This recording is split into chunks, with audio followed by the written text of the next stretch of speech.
안녕하세요. 직장 내 성희롱에 관하여 알기 쉽게 오늘 하루 여러분을 도와드릴 1MC 개그맨 김원효. 네, 안녕하세요. 아나운서 이수민입니다.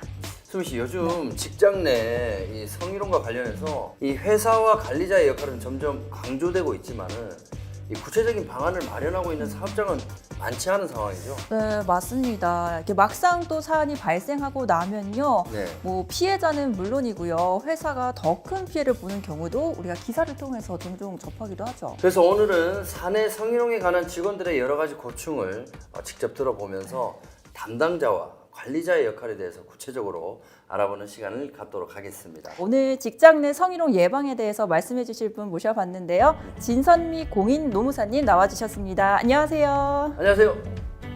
안녕하세요. 진선미 노무사입니다. 네, 노무사님 이렇게 또 시간을 내주셔서 감사하고요. 오늘 정말 직장 내 성희롱 예방에 대해서 많은 얘기를 좀 나눠봤으면 좋겠습니다. 요즘 직장 내 성희롱과 관련해서 사회적 관심이 많이 높아지고 있는데요. 영상을 보시는 분들의 이해를 돕기 위해서 사례를 준비를 했습니다. 어떤 사례인가요?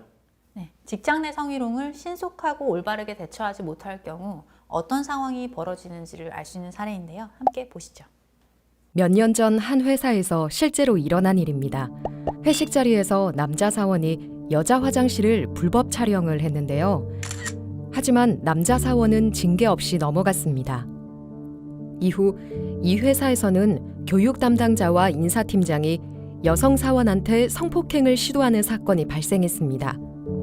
이 회사의 이런 성범죄 사건이 세상에 알려진 건 한 피해자가 직접 인터넷 커뮤니티에 불법 촬영과 강간미수 등에 관한 글을 올리면서 시작되었습니다. 사건이 세상에 알려지자 회사 측은 글을 올린 피해자에 대해 지속적으로 회유하며 사건 축소를 시도했는데요. 피해자와 가해자 간 인터넷 진실 공방이 연일 언론에 보도되었습니다. 이후 사건 재조사를 요청하는 청원과 회사의 잘못된 대처를 비판하는 여론이 형성되며 외국에 나가 있던 회장이 급히 귀국해 사과문을 발표하기에 이르렀는데요. 하지만 해당 회사 제품에 대한 불매운동이 확산되었고 결국 홈쇼핑 판매까지 중단할 수밖에 없었습니다. 이 회사 차원에서 가해자를 처벌하지 않고 사건을 덮기에만 급급했네요. 이 사례는 실화를 바탕으로 한 내용인데요. 실제로 피해 직원이 언론에 사실을 알려 큰 화제가 되었습니다. 사건이 발생하고 어떤 결과가 나타났는지 같이 확인해 보실까요? 네. 네. 결국 회사 내에서 지금 성폭행이 발생을 하고 적절하게 대처를 하지 못한 게 이렇게 회사에 큰 타격을 입은 걸로 보여집니다. 지금 보니까요, 뭐 회사 이미지가 추락한 건 물론이고요. 네. 뭐 주가나 실적까지 하락을 하면서 경제적 타격까지 입은 걸로 보여져요. 네. 근데 직장 내 성희롱과 관련해서 이 직접적인 가해자뿐만이 아니라 회사 측의 책임을 인정한 판례는 이미 2002년도부터 나온 걸로 알고 있는데요. 직접적으로 이 기업 이미지 저하나 큰 피해로 이어지는 경우는 또 흔치 않네요. 맞습니다. 네. 그러나 최근에는 낙인이 두려워 피해자 스스로 숨는 것을 선택하는 대신에 보다 적극적인 해결에 나서는 경우가 증가하고 있고요. 이를 바라보는 사회의 시선도 뭐 예전과는 많이 다르죠. 그리고 더욱이 SNS 및 1인 미디어 발달로 피해 사실을 널리 알리는 것이 어렵지 않고요. 자발적으로 개인들이 모여 여론을 형성하거나 불매운동 등 집단 행동을 만들어가기 용이한 환경이기 때문에 기업이 입을 수 있는 직접적인 피해는 더욱 커졌다고 볼 수 있습니다. 그러니까요. 사실 기업이 뭐 예방 차원에서 갖은 노력을 한다고 해도 이런 사건은 발생을 할 수가 있잖아요. 충분히. 네네네. 그런데 오히려 발생한 사안을 축소하고 은폐하려고 하면 이렇게 더 큰 피해가 기업에게 돌아간다는 거 꼭 염두에 두셔야겠습니다. 그런데 노무사님, 이 방금 본 사례의 경우에는 이 피해 사실이 심각한 이 성범죄에 해당되기 때문에 크게 문제화된 게 아닐까 싶어요. 흔히 성폭력 범죄는 이 피해가 좀 심각하고 또 직장 내 성희롱은 또 피해가 가벼운 것으로 또 이해를 하고 있는데요. 성희롱과 성폭력은 상대방이 원치 않는 성적 원동 등으로 성적 자기결정권을 침해하는 행위로서 법률로 금지되어 있다는 점에서는 본질적으로 같습니다. 남녀고용평등법은 성희롱을 사업주나 상급자 또는 근로자가 직장 내 지위를 이용하거나 업무 관련하여 다른 근로자에게 성적 언동 등으로 성적 굴욕감 또는 혐오감을 느끼게 하거나 성적 언동 또는 그 밖의 요구 등에 따르지 아니하였다는 이유로 근로조건 및 고용에서 불이익을 주는 것이라고 정의하고 있는데요. 성폭력의 범죄도 업무 관련성이 있으면 직장 내 성희롱에 해당하고 피해자가 가해자의 형사처벌을 위한 고소를 진행한 것과 별개로 회사에서도 피해자 보호 조치 등 필요한 조치를 할 의무가 있습니다. 네, 그러니까 뭐 앞선 사례나 우리 노무사님 말씀 들어보니까 사안이 발생했을 때 회사가 어떻게 대처하느냐 이게 굉장히 중요해 보입니다. 사건이 발생하지 않도록 예방하는 것도 중요하지만 앞에서 보셨다시피 어떻게 대처하느냐가 기업에 미치는 영향이 꽤 클 것 같습니다. 이처럼 처리 과정에서 문제가 되던 또 다른 사례가 있어서 저희가 준비를 해봤습니다. 영상 보시죠. 한 공기업에서 인턴 사원들에 대한 성희롱과 성추행 사건이 발생했습니다. 지역본부 차원에서 해당 사건을 조사하고 가해자를 징계했으나 피해의 심각성에도 불구하고 감봉 3개월의 가벼운 징계에 처해졌는데요. 여기에 본사가 이 사건을 축소에 보고하는 등 은폐하기에 급급했습니다.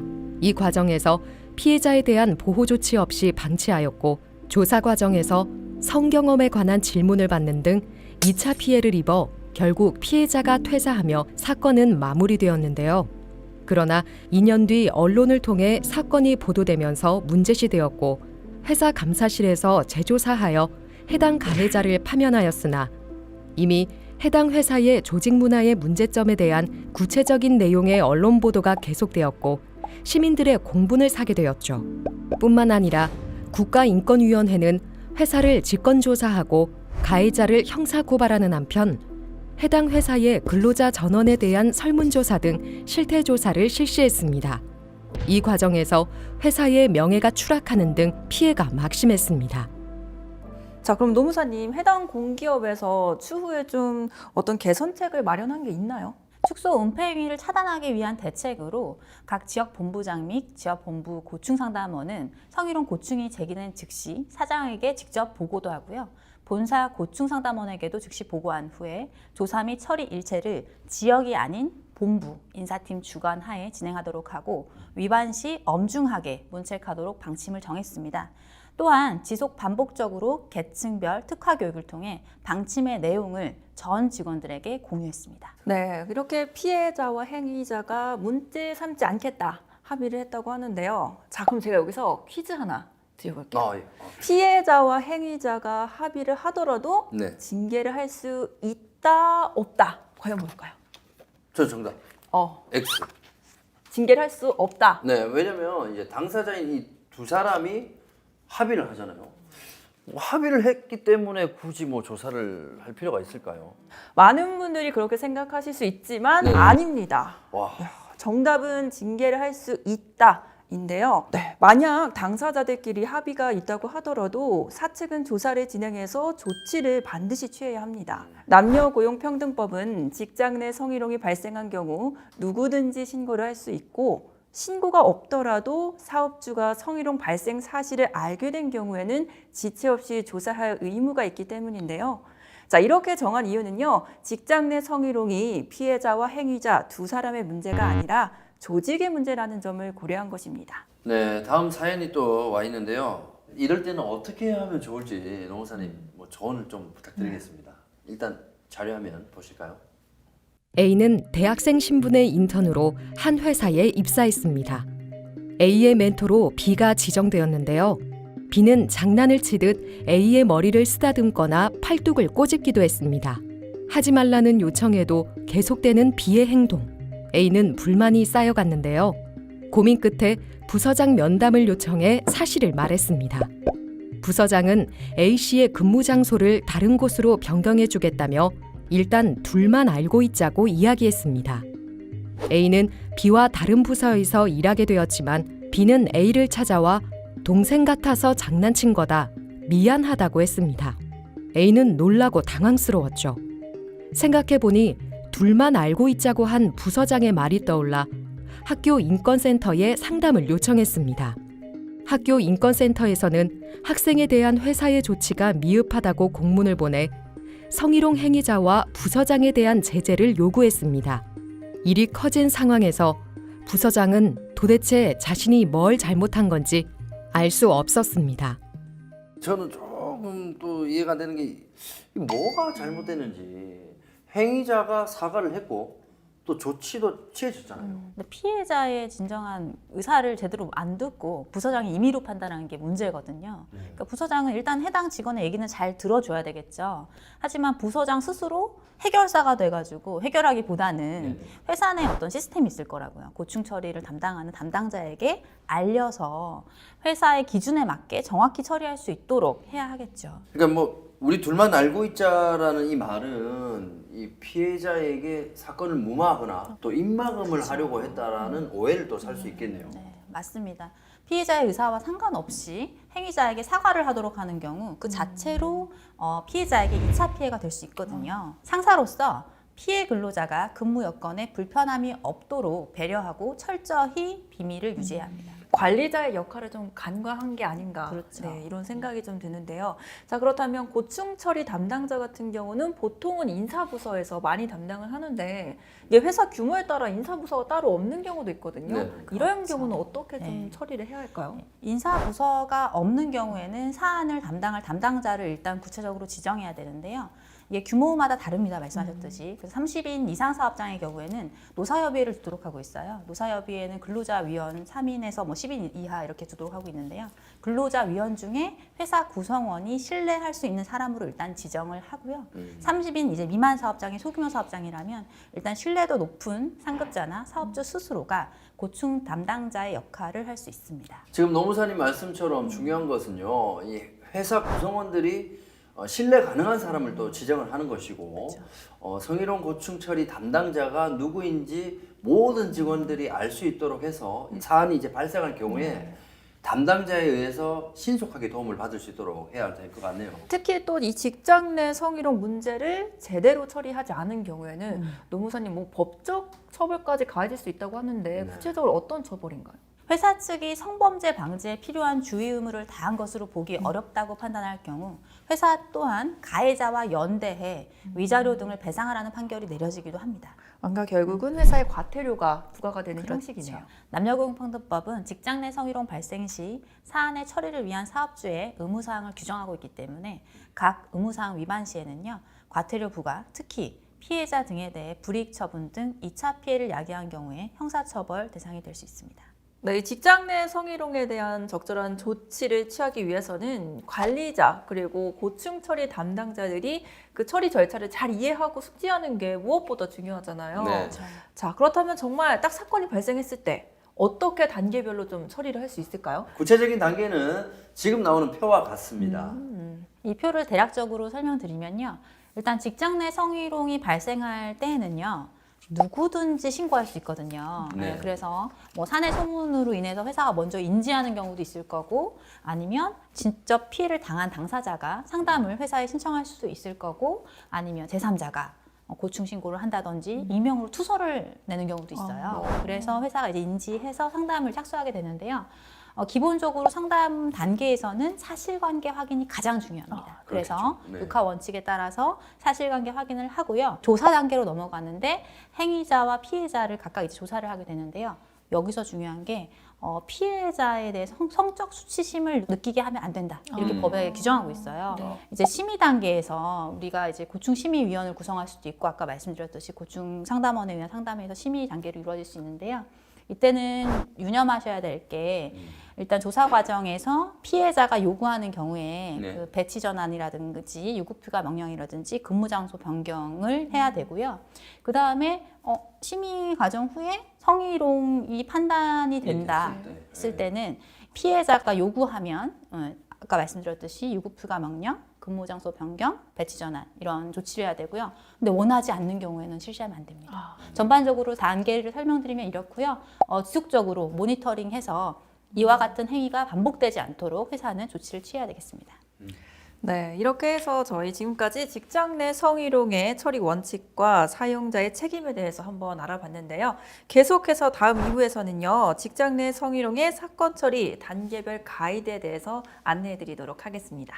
네, 이번에 직장 내 성희롱의 사건 처리 단계별 가이드 그 첫 번째 알아볼 텐데요. 표에서 본 것처럼 성희롱 발생 사실을 알게 되었을 때 가장 먼저 해야 할 일이 상담이 아닐까 싶어요. 이 담당자가 상담 시 기본적으로 어떤 부분을 확인해야 하는지 영상을 통해서 확인해 보겠습니다. 성희롱 상담의 목적 첫 번째는 1. 피해자 등의 고충을 충분히 듣고 2.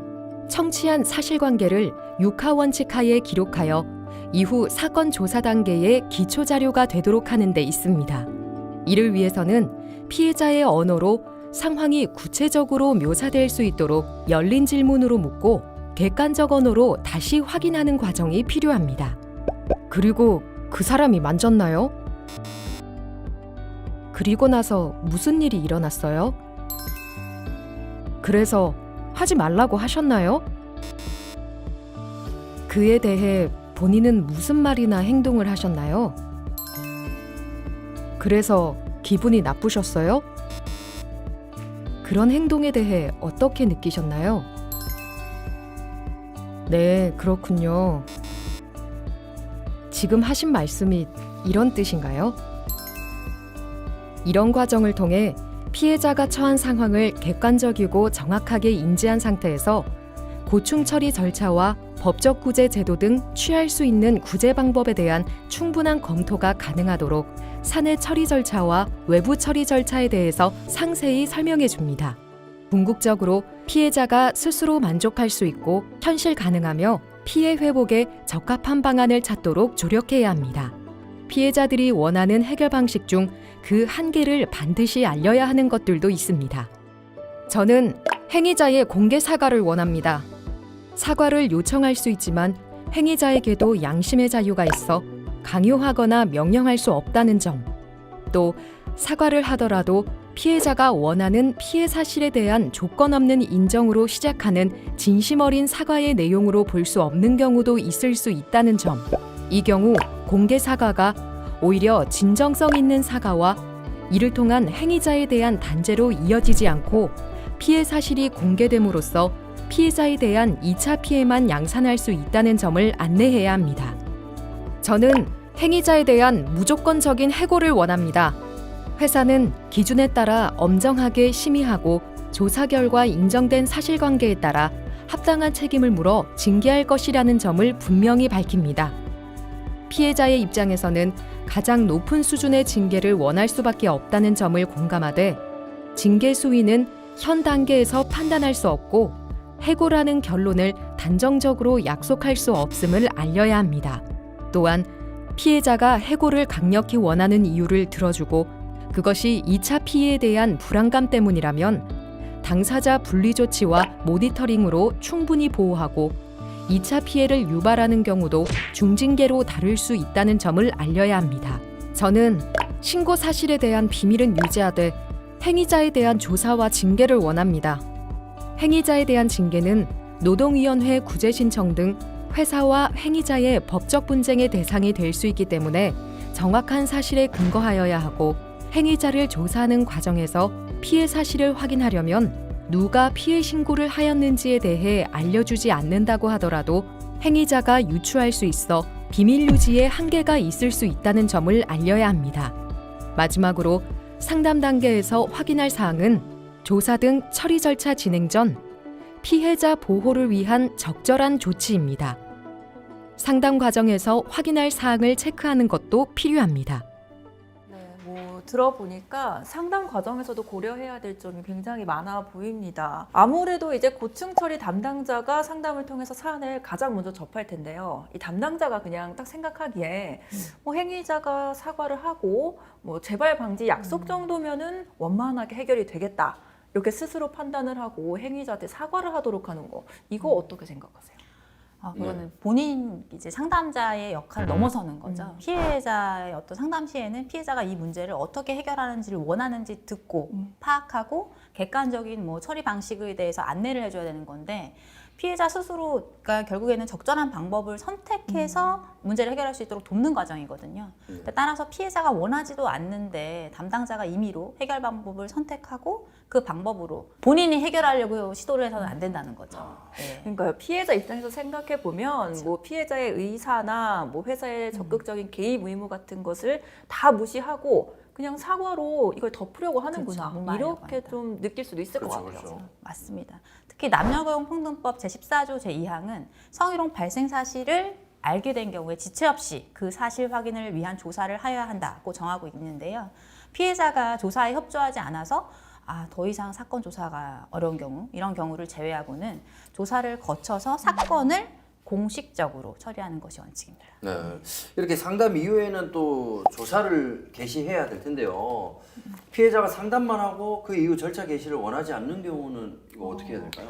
네, 직장 내 성희롱은 단지 피해자와 행위자 두 사람의 개인적인 문제가 아니라 법률과 조직이 금지하는 행위가 이루어진 것으로 그 자체로 조직 규범에 반하는 행위입니다. 피해자가 조사나 징계를 원하지 않는다는 이유로 사건을 그대로 종결할 수는 없고요. 따라서 조직은 성희롱 사건이 발생하면 지체 없이 조사하여 조치할 의무가 있으므로 조사를 원치 않는 이유를 충분히 일단 청취하고 피해자를 설득해야 합니다.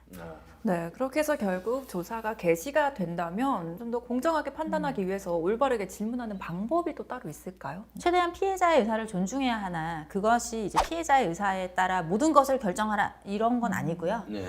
행위자의 행위가 조직에 해가 되고 징계되어야 할 비위 행위라면 회사는 인사 원칙에 따라서 일단 처리해야 합니다.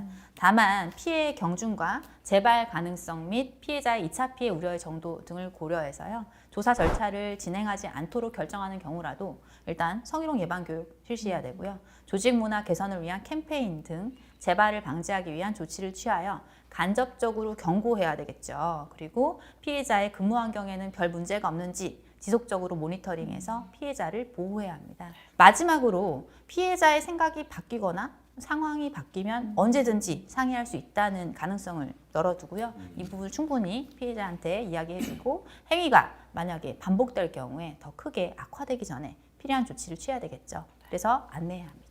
그렇군요. 요즘에는 또 성희롱 행위자로 지목된 경우 그냥 억울함을 호소하는 것이 아니라 오히려 내가 피해자다. 아니, 나도 신고하겠다. 이렇게 나오는 경우가 종종 있다고 합니다. 다음 영상 함께 보시죠. 영업팀 회식이 밤늦게까지 이어졌습니다. 다음 날 아침 회식에 참여했던 여성 A는 잠에서 깨자 집이 아니라 숙박업소라는 것을 확인했고 옆에는 같은 팀 남자 과장 B가 있었습니다. 고민한 끝에 A는 B를 성폭력으로 경찰서에 고소를 했고 바로 회사에도 알려 성폭력 사건이 발생하여 형사 고소를 했지만 고소 사건은 시간이 오래 걸리니 회사에서 바로 고충 처리를 해달라고 요청했습니다. 회사에서는 고충 처리 담당자에게 상담을 진행하도록 했는데 피해자 A는 몸도 마음도 편치 않아 연차를 사용 중이라 B를 먼저 만나 상담을 진행하였습니다. 그런데 행위자 B가 다른 이야기를 하는 것입니다. 자신은 그날 취해서 기억은 잘 안 나지만 회식 후 노래방에 있을 때 A가 B를 먼저 유혹했다는 것이었죠. A가 자신을 호텔로 유인했다며 자신은 억울하다고 합니다. 다음 날 고충 처리 담당자는 A를 상담했는데요. A는 제가 노래방에서 필름이 끊긴 것 같아요. 노래방 중간까지밖에 기억이 없어요. 잠에서 깼을 때는 이미 호텔이었어요. 라고 말합니다. 고충 처리 담당자는 혼란이 왔습니다. B는 평소에 회사에서도 활달한 성격으로 주변의 평판도 좋았습니다. 정말 누구의 말이 맞는 것인지 알 수가 없다는 생각이 들었죠. 고충 처리 담당자는 면담 결과를 정리하여 보고하며 누가 가해자고 피해자인지 알 수 없다고 본인 의견을 넣었습니다. 심리적으로 안정이 되지 않아 연차 휴가를 사용 중이던 A. 하지만 회사에서는 A가 가해자라서 출근이 정지된 걸로 소문이 났습니다. 회사 입장에서는 정말 곤란한 사건이 아닌가 싶습니다. 노무사님, 이 사안에서 지금 잘못된 부분은 어떤 부분인 거예요? 이 사안의 경우에 첫 번째로 근로자 A가 고충 처리를 요청한 그 즉시 행위자로 지목된 B에게 일단 비밀유지 서약서 아까 말씀드린 거 있잖아요. 네네. 일단 받고 사안이 일단 심각하니까 심각한 만큼 2차 피해 예방을 위해서 대기 발령 등 필요한 조치를 취했어야 하는 상황입니다. 고충 상담의 대상은 피해자 및 피해를 주장하는 사람인데 이 사건의 경우는 일단 행위자로 지목된 사람을 먼저 조사했거든요. 이 부분이 잘못된 거죠. 그러니까 상담을 통해서는 A를 통해서 사실관계를 좀 확인을 하고 A에게는 피해 조치가 내려졌어야 되는 거고요. 또 행위자로 지목된 사람에게는 2차 피해가 유발되면은 징계 대상이 될 수 있다. 이렇게 고지를 좀 했었어야 했네요. 네. 더 큰 문제는요. 고충 처리 담당자가 행위자로 지목된 사람의 좋은 평판에 따라 선입견을 가졌다는 점입니다. 네. 고충 처리 담당자는 A를 상담한 내용을 정리해서 우선 이제 보고를 하는 게 원칙인데요. 오히려 B, 행위자로 지목된 사람을 먼저 상담하고 사안에 대해서 누가 피해자인지 알 수 없다. 판단을 내리게 되면 사건의 처리를 완전히 그르치는 결과를 초래하게 되거든요. 이런 경우에 일단 뭐 확실한 이 뭐 피해자나 가해자 이게 아직 정해지지 않은 상황이니까 저도 누가 과연 피해자일까 계속 좀 궁금해지네요. 근데 지금 앞 사연처럼 이 B가 나도 피해자라고 나오는 경우면은 누가 피해자인지 진짜 알 수가 없잖아요. 예. A를 보호하기 위한 조치를 취한다면은 사실 B 입장에서는 좀 억울한 상황이 아닐까요? B를 먼저 상담하지 않고 A의 신고 즉시 B에 대한 2차 피해 예방 조치, 뭐 예를 들어서 비밀 유지 서약서라든가 분리 조치 등을 취했다면 서로 조사 과정에서 B가 내가 피해자다라고 주장하면서 역으로 피해 신고를 한다 하더라도 양 당사자 간에 이미 분리 조치가 이루어져 상호 간에 일단 소문 유포라든가 2차 피해 유발 행위가 차단된 상태이기 때문에요. 네. 이런 경우는 그냥 회사는 그대로 고충 처리 절차를 통해서 조사하고 판단하는 것이 가능했을 것입니다. 자, 뭐 저뿐만이 아니라 많은 분들이 지금 그래서 어떻게 됐습니까? 이렇게 궁금해하실 것 같은데 앞선 사례의 그 이후 스토리가 또 준비되어 있습니다. 어떻게 됐을지 많이 궁금하시죠? 빨리 영상 보시죠. 고민하던 A는 회사에 전화를 걸어 다시 출근을 하겠다고 의사를 밝혔습니다.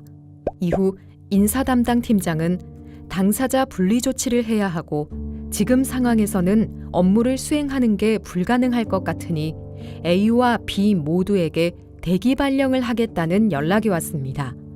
A는 자신이 피해자고 잘못한 게 없는데 대기 발령을 받아야 하는지 물었지만 인사 담당 팀장은 다 A를 위해서 하는 것이라며 그 상태로 어떻게 업무를 보겠냐는 식으로 말합니다. 회사 게시판에 A와 B의 대기 발령 공고가 나자 회사는 다시 한번 술렁입니다. 노무사님 이런 경우는 제가 봐도 좀 많이 잘못되지 않았나 답답하죠. 싶네요. 분리 조치의 목적은 피해 근로자 등에게 발생할지 모르는 2차 피해를 예방하기 위해서 피해 근로자의 근로의 권리 회복에 부합하는 방식, 그러니까 피해 근로자의 근로 환경을 적합하게 해주는 방식으로 이루어져야 되는데요. 따라서 분리 조치를 한다면 피해자 등이 요구하지 않는 이상 피해자 등은 원래 상태를 유지하고 행위자로 지목된 사람, 그 사람을 피해자로부터 분리하는 방식이어야 된다는 거죠. 그렇죠. 그래서 A는 분명히 계속 근무할 뜻을 내비쳤고 더욱이 대기 발령은 사실 인사상 불이익한 처분이 될 수 있거든요. 네. 그런 방식이기 때문에 명백하게 이 법을 위반한 것이라고 볼 수 있습니다. 뭐 대기업 같은 경우는 모르겠지만 사업장 규모가 또 작을 때는요. 야, 이거 행위자와 피해자를 분리하는 게 쉽지 않을 것 같은데 이런 경우 어떻게 보호해야 될까요? 분리 조치의 목적은 조사 과정에서 피해자 보호에 있습니다. 단순히 파티션으로 공간을 나누거나 네. 층을 구분하는 것만으로는 사실 피해 주장자가 행위자 그 지목자의 영향을 받지 않도록 하는 조치가 이루어졌다고 보기 어렵습니다. 다만 사업장 환경에 따라서 취할 수 있는 최대한의 분리 조치가 층간 구분뿐이고 네.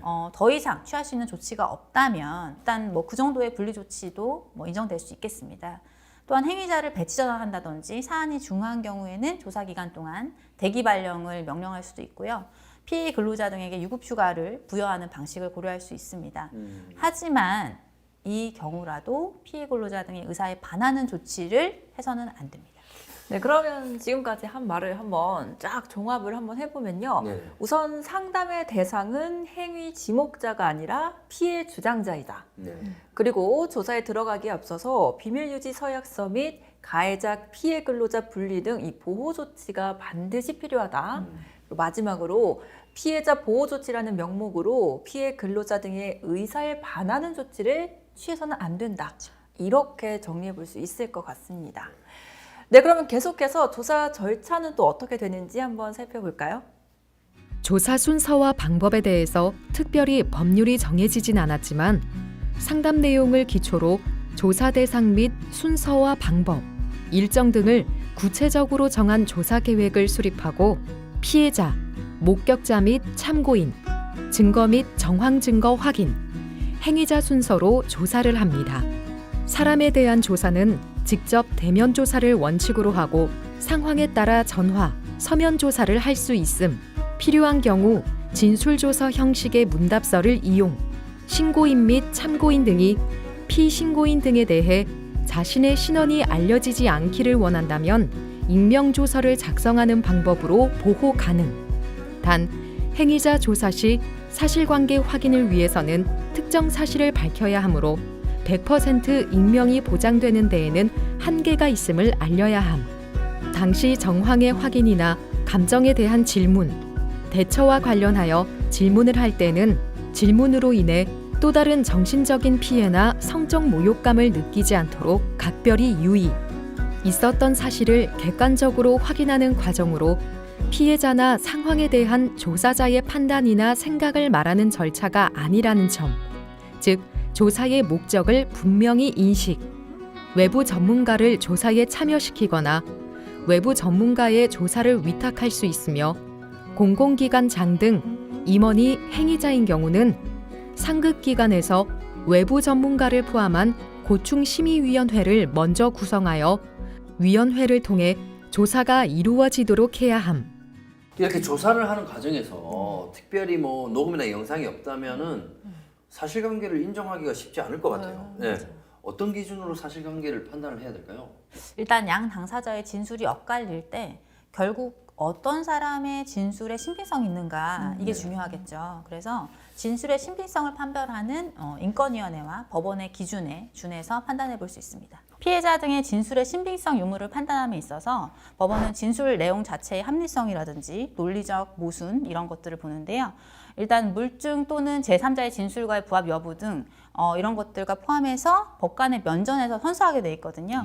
그런 다음 공개된 법정에서 진술에 임하고 있는 증인의 모습이나 태도, 진술의 뉘앙스, 일관성, 일단 증인신문 조서, 그 페이퍼 안에는 포함할 수 없는 여러 가지 사정들을 직접 관찰함으로써 얻게 된 심증까지 모두 고려해서 피해자를 비롯한 증인들의 진술이 대체로 일관되고 공소사실에 부합하는 경우 등 객관적으로 보아 도저히 신빙성이 없다고 볼 만한 별도의 신빙성이 있는 자료가 없는 한 이를 함부로 배척하여서는 안 된다라고 해서 전반적으로 판단하고 있습니다.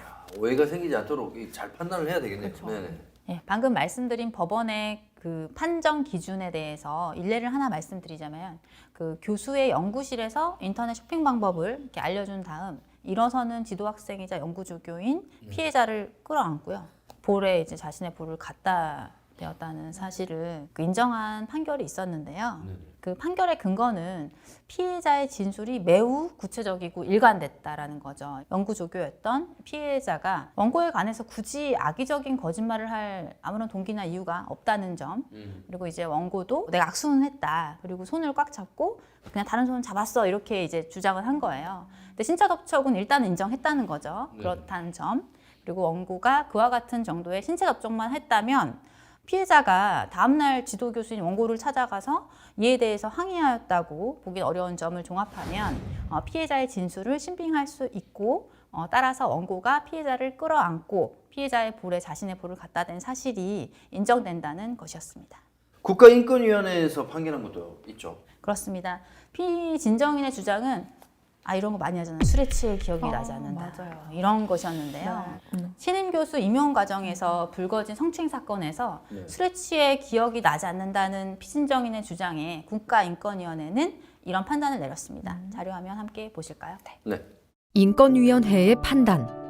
두 사람의 상반된 진술 외에는 직접 그 행위를 목격한 사람이나 사진 등의 다른 증거가 있는 것은 아니나 피해자가 사건 발생 직후 진정인에게 피진정인이 자신의 몸을 더듬었다고 알려주고 며칠 후 그 내용을 다시 자세히 말해주었으며 이후 학교의 성희롱 관련 조사위원회에서도 일관되게 진술을 하고 있는 점, 피진정인의 핸드폰 통화 내역에 당시 피진정인이 피해자에게 통화한 기록이 있는 점, 사건 발생 다음 날 피진정인이 피해자에게 전화를 하여 본인이 실수를 하지 않았는지, 옷이 지저분한 이유 등을 물어본 것으로 보아 만취한 상태에서의 실수에 대한 무의식적인 자각과 우려가 있었다고 보이는 점, 피진정인 스스로도 기억이 안 난다고 하고 있으나 강력하게 피해자가 주장하는 것과 같은 행위를 하지 않았다고 부인하고 있지 못하는 점 등에 비추어 보아 사건 당일에 피해자가 주장하는 것과 같은 언동이 있었던 것으로 판단됨. 네, 인권위원회에서도 결국 인정을 받은 것처럼 보여지는데 저는 여기서 한 가지 또 궁금한 게요. 네. 이제 피신고인이 조사 도중에 제3자에게 피해자에 대해서 이야기를 한다든지 아니면 불리한 여론을 조성하는 경우, 특히 이렇게 상하 관계면 더 많이 나타날 것 같거든요. 이럴 때 좀 어떻게 대응을 해야 될까요? 우선 이를 예방하는 것이 무엇보다 중요하겠죠. 그래서 일단 비밀보호 서약서를 받아둬야 되고요.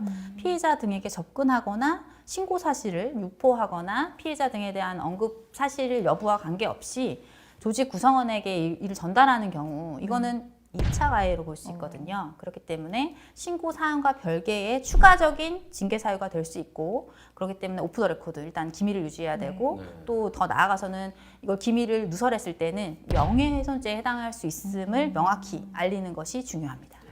근데 그럼에도 불구하고 소문 유포 행위를 감지했을 때는 어떻게 해야 되죠? 네. 소문 유포 행위 자체에 대한 조사를 실시해야 하며 소문의 최초 유포자가 아니라도 중간의 전달자라도 그에 맞는 책임이 따르게 됨을 알려야 합니다. 네, 이상으로 직장 내 성희롱의 사건 처리 단계별 가이드 첫 번째 알아봤고요. 네, 직장 내 성희롱 사건 처리 단계별 가이드 그 두 번째를 얘기해 보도록 하겠습니다. 자, 이번에는 심의 단계를 살펴볼 텐데요. 어떻게 진행되는지 사례를 또 준비를 했습니다. 먼저 영상 보시죠. 한 회사에서 발생한 성희롱 신고 사건입니다. A는 여성 전용 휴게실에 들어가 쓰레기통에 쓰레기를 분리수거하고 휴게실 내에 설치되어 있는 여성 화장실에서 생리용품을 수거하였습니다. 업무 중 휴식차 휴게실에 들어온 여성 직원 B는 휴게실과 화장실을 정리하고 있는 A와 마주쳤고 예고 없이 들어와 여성들의 스타킹과 생리용품 등이 들어있는 쓰레기를 처리하는 모습에 불쾌감을 느껴 신고하였습니다. 그리고 신고 사건에 대한 심의 및 조치를 위한 인사위원회가 소집되었는데요. 같이 근무하는 다른 여성 C는 A의 행동에 불쾌감을 느끼지 않았다고 한 점을 고려해보면 성희롱으로 보기 어렵다고 생각되는데요. 평소에 A가 업무 실적도 좋고 뭐든 항상 솔선수범하는 사람이라 지점 주변의 정리도 원래 자주 하는 사람입니다.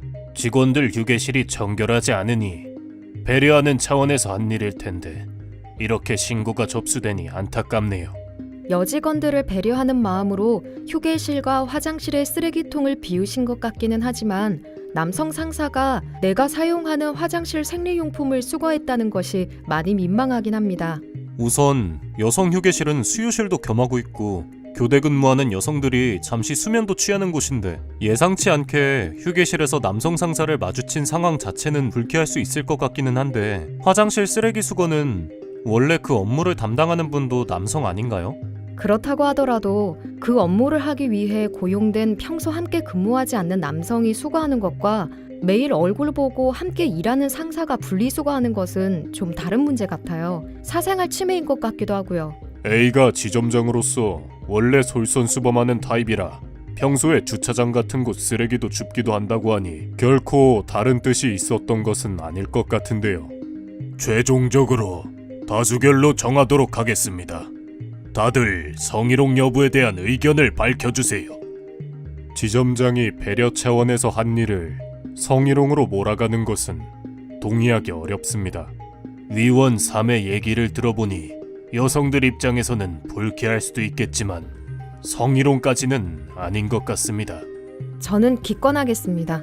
여성 휴게실과 화장실에 미리 예고 없이 들어간 것이 부적절한 것 같기는 하지만 같은 지점의 C도 불쾌감을 느꼈다고 하지 않는 것을 볼 때 성희롱까지는 아닌 것 같습니다. 위원들 의견을 종합하면 여성 직원들 입장에서 불쾌감을 느낄 수는 있겠지만 성희롱까지는 아닌 것 같다는 것이 다수 의견입니다. 본 안건은 성희롱이 아닌 것으로 결정합니다. 이 영상으로 보니까 이 심의 단계가 어떤 절차로 진행되는지는 잘 알 것 같은데요. 성희롱 여부를 심의를 할 때 이 심의기구의 구성에는 제한이 없을까요? 네, 심의 기구에 대해서는요 법으로 딱히 정해진 건 없습니다. 고요. 회사의 규모와 인원 구성을 감안해서 성희롱 예방 지침에 정하여야 하는데요. 성희롱 심의위원회 또는 인사징계위원회를 통해서 성희롱 여부와 조치 사항, 재발 방지 및 2차 피해를 위한 조치 방안을 결정하도록 할 수 있습니다. 이 사례의 경우에는 이 부하 직원으로서 직속 상사의 이 행위에 대해서 자유롭게 의견을 이렇게 좀 개진하기 어려울 것 같은데요. 이런 부분을 고려해서 행위자 및 피해자의 영향을 받지 않고 사안을 공정하게 바라볼 수 있는 사람들로 위원이 구성될 수 있도록 해야겠습니다. 그리고 명확하게 성희롱 예방 지침의 기준을 정해두는 것이 바람직하겠습니다. 근데 저는 이제 여성이다 보니까 여성의 입장에서 또 공감이 되더라고요. 네. 위원 3 같은 경우가 유일한 여성이었는데 그렇죠. 기권을 했단 말이죠. 그죠. 그만큼 의견 개진이 어려운 상황이 아닌가 싶은데 좀 보완할 수 있는 방법은 없을까요? 네. 위원회 성별에 관해서는 우리 남녀고용평등법에는 세세하게 규정하고 있지 않아요. 그래서 네. 특별한 규정이 없거든요. 하지만 공공기관의 경우에는요, 성희롱 심의 시에 한쪽 성이 60%를 넘지 않도록 하고 있습니다. 네. 그래서 이처럼 제도적으로 성별 균형적인 시각에서 사안을 바라볼 수 있도록 장치를 마련해 두는 것이 바람직하겠습니다. 앞서 사례를 보면 성희롱 여부를 다수결로 지금 결정을 하고 있습니다. 어떻게 보면 뭐 성적 모욕감이라는 이 피해자의 감정을 이 다수결로 정할 수 있는 부분이 맞나 하는 의구심이 들기도 하거든요. 맞아요. 하지만 또 위원회라는 구조가 갖는 의사결정 특성상 이 의견은 과반수 또는 다수결로 정할 수밖에 없을 것 같다는 또 생각도 합니다. 그래서 한 개인이 특정 상황에서 느꼈을 그 감정을 다른 사람들이 평가하게 되는 것이기 때문에 그래서 무엇보다도 이 피해자의 입장을 좀 대입해서 생각을 해봐야 하는 이 성인지 감수성이 요구될 것 같거든요. 네. 이제 그렇기 때문에 위원들의 성별, 연령별 분포도 중요하겠고요. 판단의 오류를 예방하기 위해서 외부 전문가의 의견을 받거나 외부 전문위원을 위원회에 참여시키는 것이 필요합니다. 참고로 공공기관의 경우에는 외부 위원을 2인 이상 반드시 참석시키도록 하고 있습니다. 그런데 이 사업장 인원 규모가 많지 않은 경우에는요, 인사위원회를 구성하기가 좀 쉽지 않을 수 있을 것 같아요. 반드시 인사위원회 등 이 위원회를 열어서 판단을 해야 되는 겁니까? 그것은 이제 회사마다 취업규칙이 정하는 바에 따라 다를 것 같은데요. 네. 취업규칙의 이제 징계 및 인사명령 절차에 징계 또는 인사위원회를 필수로 거치도록 한 것이 아니라면 반드시 위원회를 구성해야 될 필요는 없습니다. 고요. 이 경우 고용평등 상담을 통해서 외부 전문가의 의견을 받아서 성희롱 여부를 판단하고 조치 방안에 대한 자문을 받아 판단할 수 있습니다. 네. 다만 징계를 하게 되는 경우는 다르죠. 징계 등 조치가 필요할 때에는 행위자에게 반드시 소명의 기회를 부여한 후에 징계 및 인사명령을 내릴 수 있습니다. 뭐 지금까지 많은 장치들 말씀해 주셨는데 그 외에도 좀 성희롱을 잘 공정하게 판단하기 위해서 필요한 것들이 있을까요? 네, 피해자 중심으로 판단해야 한다는 얘기를 많이 들으니 무조건 피해자가 불쾌감을 느끼면 성희롱인가? 하는 의문들을 많이 제기합니다. 맞습니다. 예, 그죠. 그러나 피해자 중심의 관점에서 판단한다는 것은 첫 번째로는 행위자가 어떤 의도로 해당 언동을 했는지 고려해서는 안 된다는 것이 첫 번째 원칙입니다. 그래서 행위자의 의도는 성희롱 여부를 판단하는 데 고려하지 않는다는 점입니다. 피해자 중심으로 판단한다는 것은 성적 굴욕감이나 혐오감은 피해를 주장하는 사람이 느끼는 감정이고 성희롱은 성범죄처럼 어떤 형사처벌 대상이 되는 것은 아니기 때문입니다. 그 다음 김원현님께서 읽어주실까요? 네, 둘째, 피해자와 같은 처지에 있는 평균적인 사람의 입장에서도 해당 행위가 불쾌감이나 모욕감을 줄 만한 행위인지 함께 평가하는 것입니다. 이것을 우리는 합리적 피해자의 관점이라고 부르죠. 합리적 피해자의 관점은 피해자의 특성을 고려해서 피해자와 같은 처지의 사람들이 어떻게 느낄 것인가 판단하는 수정된 합리적 인간의 관점이라고 볼 수 있습니다. 따라서 어떤 행위가 성희롱인지 아닌지 판단하기 위해서는 피해자의 특성, 즉 성별, 연령, 행위자의 관계, 고용 형태 등을 고려해서 그와 같은 특성을 갖는 사람들의 평균적인 시각에서도 불쾌감을 줄 만한 행위인지 여부를 판단하는 것이죠. 동일한 장소, 동일한 상황에 놓여 있다 하더라도 피해자의 특성에 따라 각각 다르게 받아들이고 달리 느낄 수 있기 때문입니다. 그런데 종종 기업에서 성희롱 여부를 판단할 때 해당 장소 내지는 상황에 함께 있었던 다른 사람들의 의견을 중요한 판단의 근거로 삼기도 하는데요. 이는 대단히 잘못된 방법이라고 합니다. 그렇다면요, 드디어 이제 성희롱 심의 및 뭐 인사조치위원회가 열렸어요. 네. 그러면은 이때 피해자와 행위자 둘 다 이렇게 한 자리에 다 모여야 되는 건가요? 일단 인사위원회에서 성희롱 여부에 대한 판단뿐만 아니라 징계 및 인사조치를 결정하게 된다면 행위자로 지목된 사람한테는 정해진 기일 전에 출석을 통보하고 소명의 기회를 일단 부여를 해야 되고요. 네. 남녀고용평등법에 따르면 사업주는 성희롱 행위자에 대한 징계 등의 조치를 하기 전에 성희롱 피해를 입은 근로자의 의견을 일단 듣도록 하고 있습니다. 네. 그래서 의견을 듣도록 하고 있지만 의견을 듣는 방식이 반드시 인사위원회에 출석하는 방식이 아니라요. 어떤 뭐 유선이라든지 구두라든지 이메일이라든지 이런 방식도 가능합니다. 그래서 반드시 피해자가 징계위원회에 출석할 의무는 없고요. 조사 과정에서 조치에 관한 의견을 청취해서 인사위원회 등에 보고하는 방식으로도 진행이 가능합니다. 네, 심의 관련 내용들을 다양한 사례들을 통해서 살펴봤는데요. 앞서 사례에서 이제 고소 사건의 결과가 나온 후 어떻게 진행이 되는지 영상을 또 준비를 했습니다. 함께 보시죠. 고소 사건의 결과가 나오고 관련 이미지 등 보고를 받은 임원들은 고소가 진행 중이니 조사를 중단하고 고소 사건의 기소 여부를 지켜보자고 하여 사내 성희롱 사건 조사가 중단된 지 6개월이 흘렀습니다.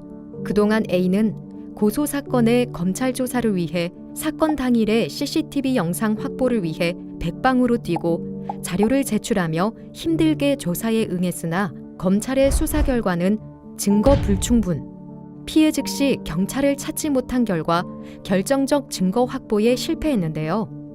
성희롱 고충심의위원회는 불기소 처분 사실을 확인하고 별다른 논의 없이 상호 합의하에 숙박업소에 간 것으로 결론을 내렸습니다. 이후 인사위원회가 개최되었고 회사는 A와 B 모두에게 품위 유지 의무 위반을 이유로 감봉 3개월의 징계를 내렸습니다. 행위자로 지목되었던 B는 조사 결과 및 심의 결과를 들어 본인의 억울함을 주장하였습니다. A는 저를 성폭력 범죄자로 몰았고 저의 명예는 땅에 떨어졌습니다. 저에게 죄가 없다는 것이 검찰 조사를 통해 밝혀졌는데 제가 징계까지 받아야 합니까? 정말 억울합니다. 회사는 허위로 저를 모함하기 위하여 성폭력 형사고소와 성희롱 고충 신고를 한 A를 강력하게 징계해 주시기 바랍니다. 지금 이 사례의 경우 고소 사건이 검찰에서 이제 불기소가 됐잖아요. 회사는 그 결정을 그대로 이렇게 받아들인 거잖아요. 실제 어떤 상황인지 단정할 수는 없지만 성범죄 피해 사실을 고소하고 성희롱으로 사내 고충 처리를 요구한 자신의 피해 사실에 대한 회사의 조사 절차도 거치지 못한 채 징계까지 받았으니 실제 피해자라면 굉장히 큰 2차 피해가 발생한 거라고 볼 수 있죠. 그러면 실제로 회사는 어떤 입장을 취해야 되는지가 궁금해요. 우리 B가 주장을 했던 것처럼 자기가 억울하니 A에 대한 징계나 뭐 그런 조치들을 취할 수가 있는 건가요? 안 되죠. 그렇지 않습니다. 만약 실제로 뭐 A가 B를 해할 의도로 허위 사실을 신고한 것이라면 그 자체는 무고나 어느 징계 대상이 될 수도 있겠지만 일단 남녀고용평등법은요. 성희롱 피해자뿐만 아니라 피해를 주장하는 자 또한 2차 피해로부터 보호하도록 사업주에게 요청하고 있습니다. 스스로 피해를 입었다고 판단이 되더라도 성희롱을 인정받지 못할 때 발생할 불이익 때문에 피해 사실을 적극적으로 문제 제기하기 어렵게 만들기 때문입니다. 네, 지금 자료화면으로 보시는 바와 같이 본조항을 위반하여 피해 근로자 등에게 불이익한 처우를 한 경우에는 형사처벌 대상이 됩니다. 3년 이하의 징역, 3천만 원 이하의 벌금에 처할 수 있는 만큼 각별히 주의해야 되겠습니다.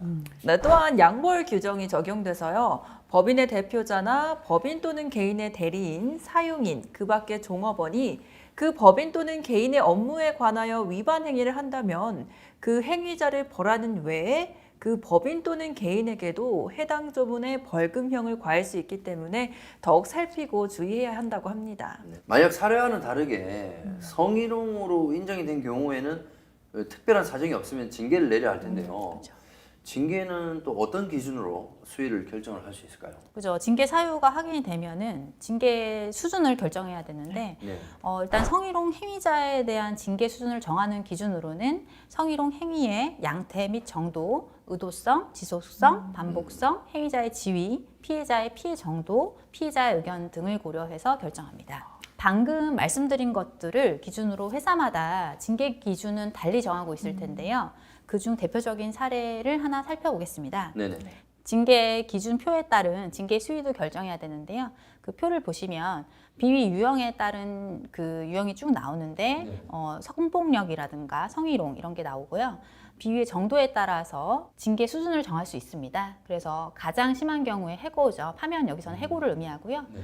가볍게는 견책까지 징계 수준을 결정할 수 있습니다. 성희롱에 대한 사회의 경각심이 높아지는 만큼 징계 수위에 대한 요구도 자연스럽게 이렇게 높아지는 추세인 것 그렇죠. 같은데요.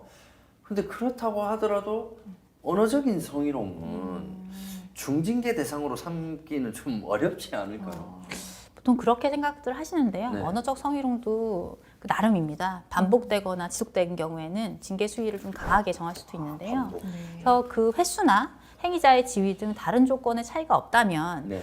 아무래도 뭐 언어적 성희롱은 신체 접촉이 있는 행위에 좀 더 수위 높은, 그러니까 높은 수위의 징계를 할 수 있겠지만 신체 접촉이 없이 언어적인 행위만 있었다고 하더라도 그것이 지속적으로 반복되었거나 다수인을 상대로 한 경우라면 중징계 대상이 될 수 있습니다. 네. 이와 유사한 사례가 있는데요. 영상으로 한번 확인해 보실까요? 네. 2014년 4월 피신고인은 운영지원팀 팀장으로 입사 후 신고인과 함께 근무를 시작했습니다. 업무 보고를 받고 지시하는 과정에서 신고인을 비롯한 팀 내 부하 직원들에게 무시와 폭언 등을 했는데요. 이후 2015년 10월경부터 2018년 초까지 여성 비하적인 발언과 언어적 성희롱이 수차례 지속되었던 사건에 대하여 회사가 해고 처분을 했는데 지방노동위원회 및 중앙노동위원회 모두 해고가 정당하다는 판결을 내렸습니다. 신체적 접촉이 없는 경우라도 노골적인 성적 묘사나 신체 특정 부위에 대한 직접적인 묘사와 평가와 같이 상대에게 모욕감을 강하게 줄 수 있는 내용의 발언들은 언어적 성희롱이라도 중징계를 결정할 수 있습니다. 네, 정말 언어적 성희롱으로 오. 해고 처분이라는 네. 꽤 높은 수준의 지금 처분이 이루어졌거든요. 제일 높은 거 아니에요? 그러니까요. 네. 네. 그러면 도대체 어느 정도 수위일 때 이 음. 정도까지 최고 수위의 처분이 이루어질 수 있는 야. 건가요? 많은 분들이 최고 수준의 징계인 해고 처분의 경우 드라마에 나오는 수준의 범죄 행위를 연상하는데요. 네. 신체 접촉이 있는 행위 경우에도 신체 접촉이 발생하기까지의 정황, 당사자 간의 관계, 신체 접촉의 내용에 따라서 반복되지 않은 경우라도 중징계 대상이 될 수 있습니다. 네, 이에 대한 사례도 있는데요. 사례를 보시면 더 이해가 잘 되실 듯 합니다. 함께 보시죠. 정규직 40대 팀장이 계약직 30대 초반 여성에 대하여 여러 차례 내가 얘 찍었다, 도화살이 있다, 사람을 끌어당기는 매력이 있다, 만나는 사람 있느냐 등 호감을 일방적으로 드러내는 발언들을 이어오던 중 회식 후 방향이 같아 데려다 주겠다며 같이 타고 오던 택시에서 허리, 엉덩이 등을 만진 후 집 앞에서 껴안고 얼굴에 뽀뽀를 한 사건에 대해서 회사에서는 해고 처분을 내렸고 이 사건 역시 지방노동위원회 및 중앙노동위원회에서 모두 해고가 정당하다는 판단을 받았습니다.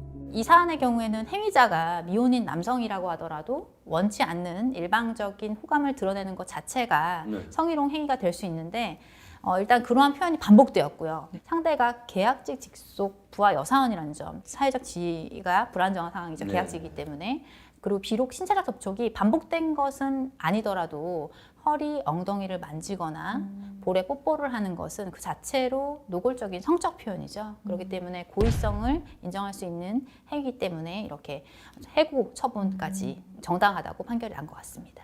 네, 노무사님이 말씀하신 그 고의성이라고 한다면 보통 뭐 상대를 불쾌하게 하거나 괴롭히게 할 의도까지는 있어야지만 우리가 보통 고의성이 있다 이렇게 생각해서 조금 넘겨짚는 경우가 많지 않나요? 맞습니다. 단순히 호감에 따라서 상대도 나와 같은 마음으로 착각하고 한 행위는 고의성이 부인되는 것으로 생각하기 쉬운데요. 네. 성희롱 판단에 있어서 고의성은 해당 행위가 이 행동을 하면 성적으로 약간 좀 상대방이 불쾌할 수도 있겠다라는 등 어떤 성적 의미를 갖는 행위임을 알고 있는 것으로 충분하고요. 네. 살해의 행위들은 기습추행 및 강제추행의 성범죄로도 인정되기에도 충분한 행위입니다. 그렇다면 성희롱 조사 및 심의 조치를 모두 마치고 행위자에 대한 징계가 내려졌을 때 그 사실을 회사 구성원들에게 공지하는 것도 가능한가요? 징계 대상자에 대한 징계 사실 공표가 개인정보 보호 내지 사생활 침해 아니면 인권 침해 행위라는 지적도 있거든요. 이런 부분에 대해서 회사가 굉장히 판단을 할 때 애매하고 조심스러운 부분도 있는데요. 회사가 직원들을 규율하고 피해 근로자의 피해 회복을 위해서 필요하다고 판단할 때에는 행위자와 피해자의 최소한의 인적 정보, 뭐 김땡땡 뭐 이렇게 피해 사실의 구체적 내용을 밝히지는 일단 않고 성희롱 사안이 발생했고 징계 조치가 이렇다. 이러한 사항을 간단하게 공지하는 것은 허용되는 범위라고 할 수 있겠습니다. 그래서 징계와 인사 조치가 행하면 다 끝난 것 같다라는 생각이 들긴 드는데 그 후에 또 필요한 조치들이 있을까요? 끝이 아니라 거의 시작이라고 보시면 되고요. 네. 왜냐하면 직장 내 성희롱에 대한 이런 각종 조치 의무를 정해놓은 건 결국에는 근로자분들이 안전한 근로 환경에서 근무할 수 있도록 여건을 조성하는 거거든요.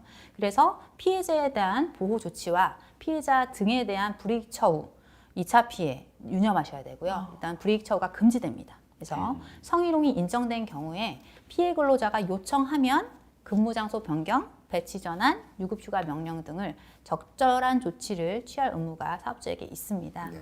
그리고 남녀고용평등법에는 불리한 처우가 금지되는 대상으로 신고한 근로자와 피해 근로자 등만을 규정하고 있지만 그렇다고 해서 피해 근로자에게 조력한 조력자나 참고인에 대한 불리한 처우가 허용되는 것은 아니고요.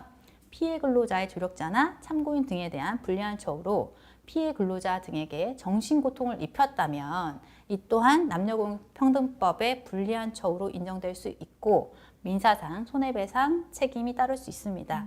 그래서 이 부분 관련해서 자료 한번 보시겠습니다. 남녀 고용평등과 일 가정 양립 지원에 관한 법률 제14조 제2항은 사업주가 직장 내 성희롱과 관련하여 피해를 입은 근로자 또는 성희롱 피해 발생을 주장하는 근로자에게 해고나 그 밖의 불리한 조치를 하여서는 안 된다고 규정하고 있을 뿐이다. 따라서 사업주가 피해 근로자 등이 아니라 그에게 도움을 준 동료 근로자에게 불리한 조치를 한 경우에 남녀고용평등법 제14조 제2항을 직접 위반하였다고 보기는 어렵다.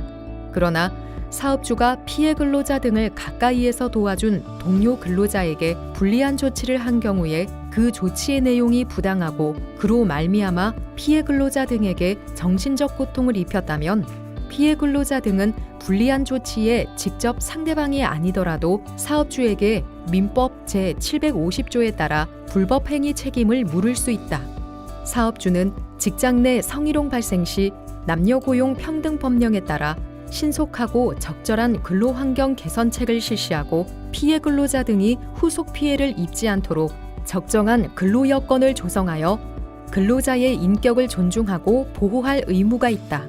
그런데도 사업주가 피해 근로자 등을 도와준 동료 근로자에게 부당한 징계 처분 등을 하였다면 특별한 사정이 없는 한 사업주가 피해 근로자 등에 대한 보호 의무를 위반한 것으로 볼 수 있다. 이 사건 처리가 종결된 후에는 재발 방지를 위해서 또 어떤 노력들이 필요할까요? 보다 근본적인 개선을 위해서는 전 직원을 대상으로 하는 성희롱 피해 실태 조사나 조직 문화 진단을 통해 우리 회사 내에 성희롱이 발생하는 잠재적 문제 상황을 짚어내고요. 성희롱으로 발전하기 전 단계의 문화적 요인의 개선, 행위의 가이드라인을 구체적으로 마련하는 것이 가장 효과적입니다. 네. 오늘 정말 친절하고 네. 또 쏙쏙 알기 쉽게 답변을 해주셔서 너무너무 감사합니다.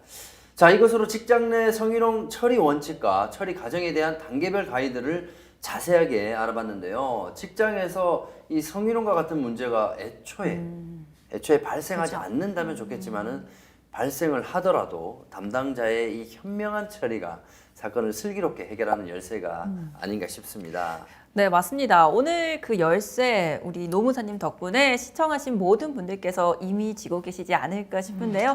오늘 유익한 정보 주신 우리 진선미 노무사님 너무 감사합니다. 감사합니다. 감사합니다. 여러분도 시청하시느라 고생 많으셨습니다. 감사합니다.